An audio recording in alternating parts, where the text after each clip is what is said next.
Assalamualaikum warahmatullahi wabarakatuh. Perkenalkan nama saya Resal Fariziawi dengan NIM 2348201194 dari kelas 4C Farmasi. Saya akan mempresentasikan mengenai teknologi bahan alam, yaitu mengenai cara pembuatan sampel simplician dan proses ekstraksi. Tahapan pertama yang akan kita lakukan adalah pemilihan bahan, yaitu identifikasi spesies dan seleksi spesies dilakukan oleh ahli taksonomi. Penting dilakukan untuk menghindari kesalahan dalam penentuan spesies dan untuk menghindari tujuan atau target dari penelitian ataupun produksi yang tidak tercapai. Selanjutnya adalah seleksi usia, seleksi bagian tubuh, dan seleksi lokasi dan musim. Selanjutnya adalah pertimbangan dalam penentuan jenis bahan, yaitu pengalaman penggunaan turun-temurun dan pengujian atau screening. Selanjutnya adalah faktor yang mempengaruhi senyawa pada tumbuhan, yaitu musim, kadar air, intensitas paparan sinar matahari, dan kondisi tanah yang mencakup pH, alkalinitas, keberadaan senyawa, makro, mikro, mikroorganisme, dan mineral lainnya. Selanjutnya adalah pemanenan. Bahan baku dapat berupa keseluruhan atau bagian tertentu saja seperti daun, batang, kulit, bunga, buah, akar, umbi, atau bagian tertentu lainnya. Disesuaikan dengan lokasi di mana metabolit sekunder yang menjadi target itu berada di suatu organisme. Bahan baku harus bersih, tidak terkontaminasi dengan penyakit seperti bakteri, jamur, virus, serangga, tanaman lain, atau debu maupun kotoran yang mungkin mengandung mineral tertentu. Selanjutnya adalah sumber bahan baku, yaitu biota yang hidup liar atau tumbuh secara alamiah dan hasil budidaya. Selanjutnya adalah tahapan memperoleh simplicia. Yang pertama adalah pengumpulan. Yang selanjutnya adalah sortasi basah, pencucian, perajangan, pengeringan, sortasi kering, pemeriksaan mutu, pengepakan, dan penyimpanan.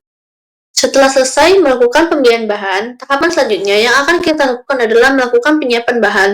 Tahapan pertama yang akan kita lakukan adalah pengeringan. Pengeringan bisa dilakukan dengan menggunakan sinar matahari, kering angin, oven, microwave, dan freeze drying. Suhu pengeringan tidak lebih dari 60 derajat Celcius. Bahan yang telah dikeringkan sebaiknya disimpan pada tempat yang kedap udara dan pada kondisi yang tidak lembab serta pada suhu yang dingin. Selanjutnya adalah pengecilan ukuran. Pengecilan ukuran bisa dilakukan dengan bantuan alat seperti gunting, pisau, alat penggiling, blender, mortar, atau yang lainnya. Kecuali dinyatakan lain, derajat keluasan serbuk simplicia untuk pembuatan ekstrak merupakan serbuk simplicia halus, seperti yang tertera pada pengayak dan derajat halus serbuk. Selanjutnya adalah garbling atau sortasi kering, dilakukan setelah simplicia kering dan sebelum dipak, gunanya untuk membuang kotoran atau material yang tidak dikehendaki atau bagian lain dari tanaman. Selanjutnya adalah pemeriksaan mutu.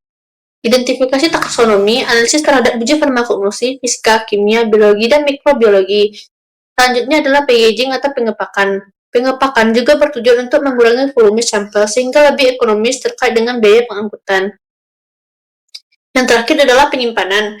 Cara dan tempat penyimpanan yang sesuai merupakan faktor penting untuk menjaga kualitas simplicia. Gudang penyimpanan harus tahan api, konstruksi baja, tahan panas, dan tahan rayap. Selanjutnya, kita akan melakukan ekstraksi bahan alam. Ekstraksi secara umum merupakan suatu proses pemisahan zat aktif dari satu padatan maupun cairan dengan menggunakan bantuan pelarut.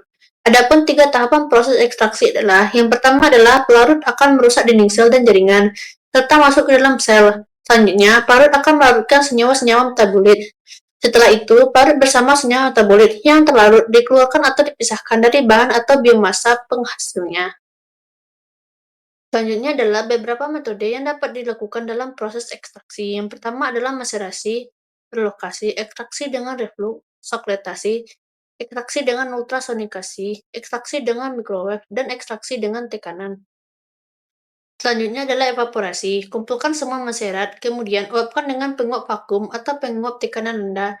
Dapat juga menggunakan rota vapor hingga diperoleh ekstrak kental.